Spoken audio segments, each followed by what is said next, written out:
आज गोरखपुर पहुंचे मुख्यमंत्री योगी आदित्यनाथ ने पदयात्रा कर लोगों को नए जीएसटी सुधारों के फायदे बताए और नवरात्रि पर शुभकामनाएं दी। उन्होंने कहा कि जीएसटी दरें घटने से बाजार मजबूत होंगे, खपत बढ़ेगी और रोजगार के नए अवसर पैदा होंगे। मित्रों, आज शारदीय नवरात्रि का प्रथम दिन है। जगतजननी मां भगवती के शैलपुत्री के प्रथम स्वरूप का आज पूरे देश के अंदर सनातन धर्मावलंबी पूजा अनुष्ठान के साथ जुड़ा हुआ है। शारदीय नवरात्रि की कलश स्थापना का कार्यक्रम भी आज संपन्न होने जा रहा है और इस अवसर पर पूरे देशवासियों को देश के यशस्वी प्रधानमंत्री आदरणीय श्री नरेंद्र मोदी जी ने दीपावली का एक उपहार दिया है। जीएसटी में अब तक के सबसे बड़े रिफॉर्म करके, जिसमें सामान्य उपभोक्ता वस्तुओं को जीएसटी की दर को घटा करके 18 और 12% से कम करते 5 या 0 पर ला दिया है। जीवन रक्षक दवाइयों को जीएसटी से मुक्त कर दिया गया है। तमाम अन्य दवाओं पर जीएसटी की दर को 5% तक लाया गया है। अन्नदाता किसानों के लिए जीएसटी की दर को 5% तक लाया गया है या उसे 0 किया गया है। विद्यार्थियों की शिक्षण सामग्री पर जीएसटी 12% से 0 कर दिया गया है। ये रिफॉर्म भारतीय अर्थव्यवस्था को एक नई गति देगा। आम उपभोक्ता पर्व और त्योहार को उल्लास और उमंग के साथ मनाएगा। उसकी क्रय पावर बढ़ेगी। बाजार में एक मजबूती आएगी और स्वाभाविक रूप से खपत बढ़ेगी तो प्रोडक्शन भी बढ़ाना पड़ेगा। नए रोजगार का सृजन भी इसके साथ होगा। यानी जीएसटी रिफॉर्म नाम एक है, लेकिन लाभ इसके अनेक हैं। और इस जीएसटी रिफॉर्म के लिए आज हम लोगों ने यहां पर व्यापारियों के साथ, ग्राहकों के साथ, सामान्य उपभोक्ताओं के साथ संवाद भी बनाया है। जन जागरण के एक कार्यक्रम में निकले हैं और एक ही स्लोगन सब ओर से फूट रहा है कि घटी जीएसटी मिला उपहार, धन्यवाद मोदी सरकार। और मोदी जी के प्रति, सीतारमण जी के प्रति आभार व्यक्त करते हुए, धन्यवाद ज्ञापित करते हुए हर व्यापारी, हर उपभोक्ता और हर नागरिक उत्साह और उमंग के साथ अपने पर्व और त्योहारों के इस आयोजन के साथ जुड़ रहा है। यह मेरा सौभाग्य है कि मुझे इस कार्यक्रम में सहभागी बनने का अवसर प्राप्त हुआ है। मैं शारदीय नवरात्रि की मंगलमय शुभकामनाएं सभी नागरिकों को देता हूं। उत्तर प्रदेश में जातिगत भेदभाव को खत्म करने के लिए सरकार ने सार्वजनिक स्थानों पर जाति का उल्लेख करने पर रोक लगा दी है। इलाहाबाद हाईकोर्ट के आदेश के बाद पुलिस रिकॉर्ड और सार्वजनिक स्थानों पर नाम के साथ जाति का उल्लेख नहीं किया जाएगा। जाति आधारित रैलियों पर भी प्रतिबंध रहेगा। पिछले दिनों इलाहाबाद हाईकोर्ट ने सरकार को आदेश दिए थे कि पुलिस रिकॉर्ड व सार्वजनिक स्थानों पर लोगों के नाम के साथ जाति के उल्लेख पर रोक लगाई जाए। प्रधानमंत्री नरेंद्र मोदी के देश के नाम संबोधन की मुख्यमंत्री पुष्कर सिंह धामी ने सराहना की। हरिद्वार में कार्यक्रम में शामिल होने पहुंचे मुख्यमंत्री ने कहा कि प्रधानमंत्री नरेंद्र मोदी ने 15 अगस्त को लाल किले से संबोधन के दौरान जीएसटी में छूट दिए जाने का ऐलान किया था। इसके साथ जीएसटी की टैक्स स्लैब घटकर 5% और 18% की गई। मुख्यमंत्री ने कहा कि इन जीएसटी सुधारों से लोगों की परचेसिंग पावर बढ़ेगी। उम्मीद जताई जा रही है कि इससे 2 लाख करोड़ का जीएसटी कलेक्शन बढ़ेगा। मैं आदरणीय प्रधानमंत्री जी का बहुत उत्तराखंड की देवतुल्य जनता की ओर से बहुत आभार व्यक्त करता हूँ। धन्यवाद होने वाला है। साथ ही साथ स्वदेशी का जो आह्वान उन्होंने देशवासियों से किया है वह भी आत्म भारत की एक बड़ी सीढ़ी है। हम सब लोग उत्तराखंड में भी आदरणीय प्रधानमंत्री जी के इस आह्वान को आगे बढ़ाएंगे और 22 तारीख से लेकर 29 तारीख तक एक न एक किसी बाजार में जाकर स्वदेशी वस्तुओं की खरीदारी करेंगे।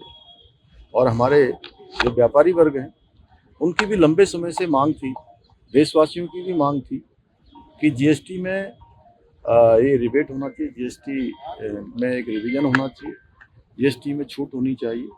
तो वो छूट हमको मिलने लगी है, कल से मिलने लग जाएगी। तो निश्चित रूप से ऐतिहासिक निर्णय है, क्रांतिकारी निर्णय है। इससे एक तो खरीदारी बढ़ेगी और खरीदारी बढ़ने से जो संभावना व्यक्त की जा रही है 2 लाख करोड़ तक का जीएसटी का अधिक संग्रहण होगा। जीएसडीपी राज्य के अंदर भी बढ़ेगी, देश के अंदर भी बढ़ेगी। और ये एक तरह से मैं कहूँ तो विक्रय उत्सव भी है। इसमें बड़ी संख्या में लोग चीज़ों को खरीदने वाले हैं। मध्य प्रदेश के मुख्यमंत्री मोहन यादव आज एक दिन के दौरे पर वृंदावन पहुंचे। इस दौरान उन्होंने आध्यात्मिक नगरी वृंदावन में कई कार्यक्रमों में शिरकत की। सीएम मोहन यादव का हेलीकॉप्टर वृंदावन स्थित पवन हंस हेलीपैड पर उतरा, जहां उनका भव्य स्वागत किया गया। स्वागत की कमान मित्रविंदा ग्रुप के एमडी ठाकुर धनंजय सिंह ने संभाली। फूल मालाओं और जयकारों के बीच मुख्यमंत्री का अभिनंदन हुआ। हेलीपैड से सीधे मुख्यमंत्री मोहन यादव केशव धाम पहुंचे। यहाँ मुख्यमंत्री के कैबिनेट मंत्रियों की मौजूदगी में ऑपरेशन सिंदूर की सफलता और पहलगाम हमले में शहीद हुए वीर सपूतों की याद में कथा का आयोजन किया गया। हम सब सौभाग्य है भगवान कृष्ण की लीला वृंदावन में हुई। आज हमारे अपने माननीय मंत्री राकेश शुक्ला जी और उनके परिवारजनों ने यहाँ भागवत कथा का आयोजन भगवान के धाम पे कराया है। और खासकर श्राद्ध पक्ष में तमाम वो शहीद या क्रांतिकारी या उस प्रकार के लोग जिनने देश की शहादत, देश की बॉर्डर पर अपने प्राण त्यागे, शहादत हुई, सबको स्मरण करते हुए पितृपक्ष में ये एक भागवत कथा का आयोजन किया है। और भगवान का स्मरण ही सबको मोक्ष प्रदान कर देता है। मैं आज अपनी मध्य प्रदेश सरकार की ओर से इस कथा में भी शामिल हो रहा हूँ। और जब भगवान राम अयोध्या में मुस्कुरा रहे हैं। खबर मथुरा से है, जहां शारदीय नवरात्रि के शुरुआत के साथ ही पूरा शहर देवी में हो उठा। सुबह से ही मां दुर्गा और उनके विभिन्न रूपों के दर्शन के लिए मंदिर में भक्तों की कतारें लग गई। श्रद्धालु माता रानी के दरबार में माथा टेक कर सुख समृद्धि, परिवार की खुशहाली और देश के उन्नति की कामना कर रहे हैं। नवरात्र के दौरान यहाँ विशेष पूजा अर्चना, हवन और भजन संकीर्तन का आयोजन किया जाता है। भक्त केवल दर्शन ही नहीं कर रहे बल्कि समाज सेवा और भंडारों का आयोजन भी कर रही हैं। आज प्रथम शैलपुत्री की शारदीय नवरात्रि की जो पूजा कर रहे हैं उसमें सभी जल, दूध, फूल माला और प्रसाद, फल सब लेके आते हैं और माँ की जोत करते हैं और पाठ करते हैं सरस्वती जी का और नवारण का जाप करते हैं। इसी विधान से पूजा करते हैं सभी 9 दिन तक। शैलपुत्री जी की पूजा करने के बाद में सभी को अपने मनोकामना जो होती है वो सब प्राप्त होता है। जो भी मनोकामना, जो मन्नत मांगते हैं, जैसे कि धन दौलत, पुत्र आदि। ये स्थान तो सतयुग से है। ब्रिज में एक ही शक्तिपीठ है, उमा शक्तिपीठ चामुंडा देवी मंदिर। यहाँ पर सती जी का केस का जो अंग है वो यहाँ गिरा है। हम नहीं कर रहे हैं, माँ खुद कराती है हमसे, माँ खुद करती है। माँ की महिमा देखो क्या था।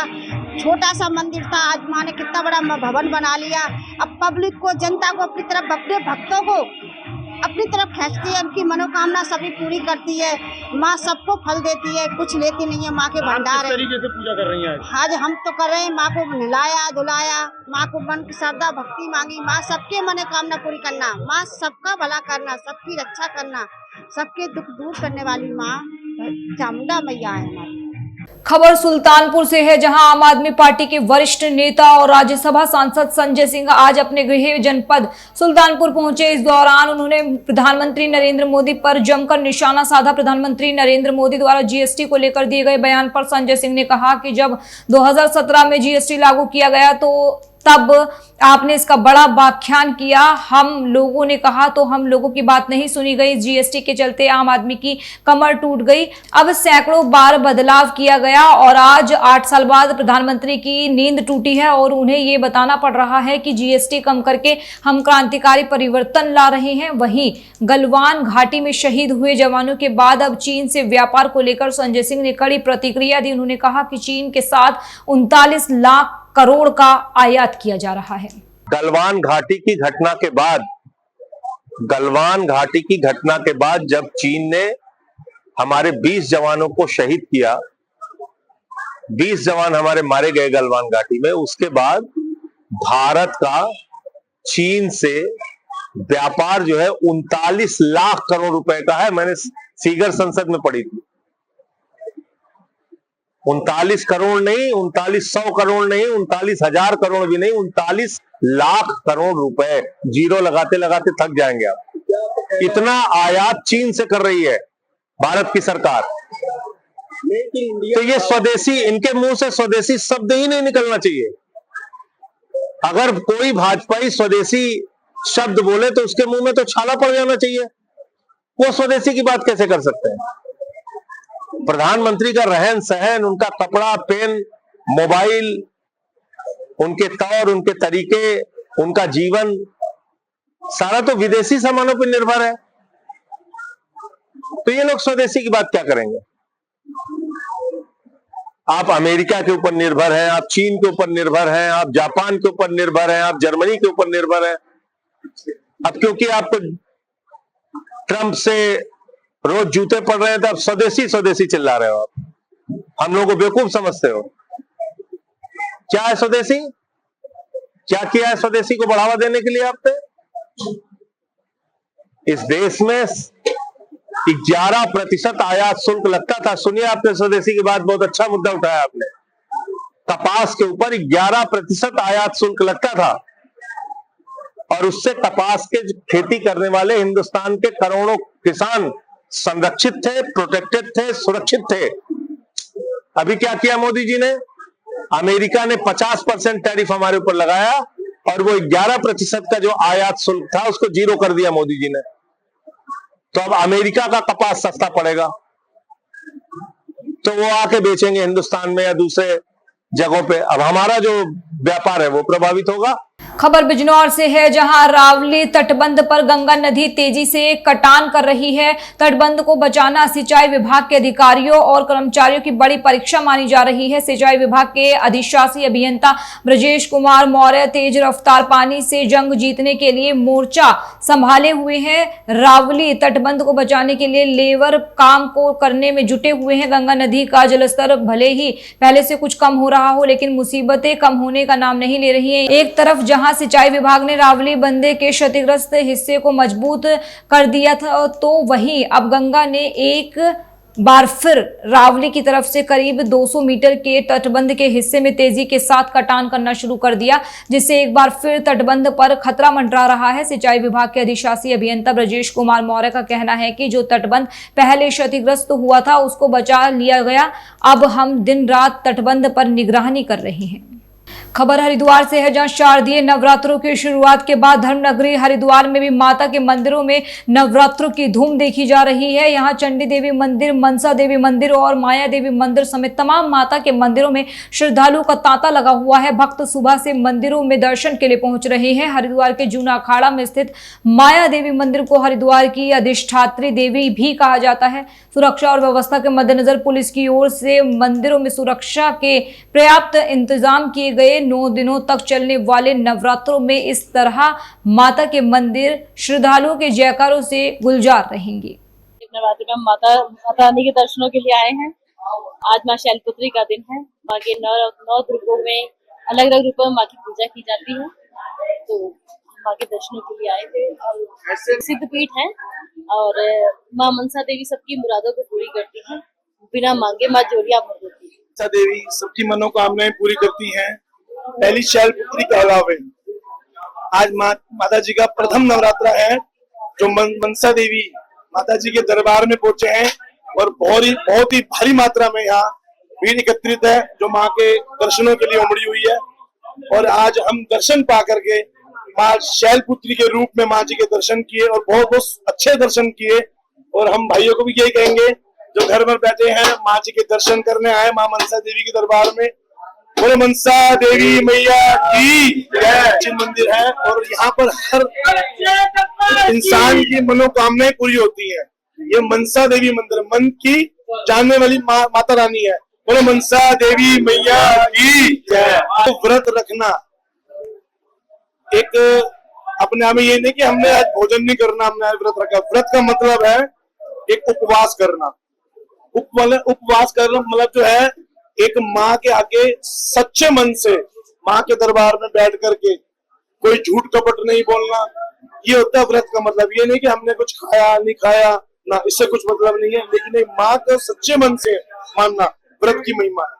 खबर गाजियाबाद से है, जहां सनसनीखेज मामला सामने आया है। एक युवक ने अपने मासूम चचेरे भाई की हत्या कर दी।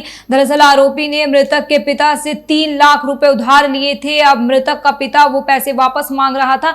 हत्यारोपी ने ये पैसे क्रिप्टो करेंसी में इन्वेस्ट किए और उसे अच्छा खासा मुनाफा हुआ था। उसको पैसा ना देना पड़े इसलिए उसने अपने भाई की हत्या कर दी। इतना ही नहीं, हत्या करने के बाद आरोपी ने फिल्म देखी और घर आकर मासूम को परिवार के साथ तलाश भी किया। पुलिस ने लगातार सीसीटीवी मोबाइल सर्विलांस की सहायता से तलाश जारी रखी। इसके बाद पुलिस ने यश को धर दबोचा। दिनांक 16 सितंबर को थाना क्षेत्र खोड़ा में एक लड़का जिसका नाम लक्ष्य प्रजापति है, उसके घर से जाने की सूचना प्राप्त हुई। ये सूचना इनकी माताजी बबीता जी के द्वारा थाना खोड़ा को उपलब्ध कराई गई कि वो गुस्सा होकर के घर से कहीं चला गया है। उक्त सूचना के आधार पर तत्काल ही थाना खोड़ा पर सुसंगत धाराओं में अभियोग पंजीकृत किया गया तथा लड़के की बरामदगी हेतु प्रयास शुरू किए गए। इसमें जब आगे विवेचनात्मक कार्रवाई संपादित की गई तो उसके क्रम में यह ज्ञात हुआ कि इनके घर के पास ही रहने वाले जो इनका चचेरा भाई है जिसका नाम युवराज उर्फ यश प्रजापति है, वो ही इन्हें अपने साथ 16 सितंबर को रात्रि में बाइक पर बैठा करके ले गया था तथा वो इनको ले जा करके इसने दिल्ली में प्रीत विहार स्थित एक पार्क में इसकी हत्या करके सबको वहीं छोड़ करके लौट आया था। उक्त के क्रम में थाना खोड़ा की पुलिस टीम के द्वारा आज इसमें आरोपी युवराज उर्फ यश प्रजापति को गिरफ्तार किया गया है। इससे पूछताछ के क्रम में इसने ये बताया है कि इसने मृतक के पिताजी जो कि इसके चाचा लगते हैं मनवीर से 3 लाख रुपए लगभग 1 महीने पहले उधार लिए थे तथा जो मृतक के पिताजी हैं वो उनके उस पैसे को लौटाने हेतु इसके ऊपर लगातार दबाव बना रहे थे, जिसके क्रम में इसके द्वारा इनके लड़के की हत्या की घटना कारित की गई है।